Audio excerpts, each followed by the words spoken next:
About that deck collapse in Gulf Shores. All the spring breakers who were injured in that collapse have now been released from the hospital. And now investigators are looking into what went wrong. Fox 2 News reporter Matt Barentine has the latest.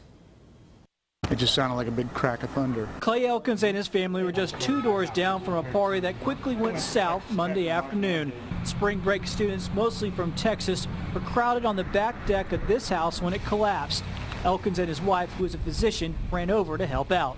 There were people fleeing. It looked like some injured people were fleeing, and we just wanted to make sure that those that needed the treatment didn't run off. 6 students had to be treated at the hospital, but all were later released. The students that were renting the house were kicked out last night, but they were allowed to return this morning to get their belongings. Now the investigation is on. The most obvious issue is how many students were on the deck when it collapsed.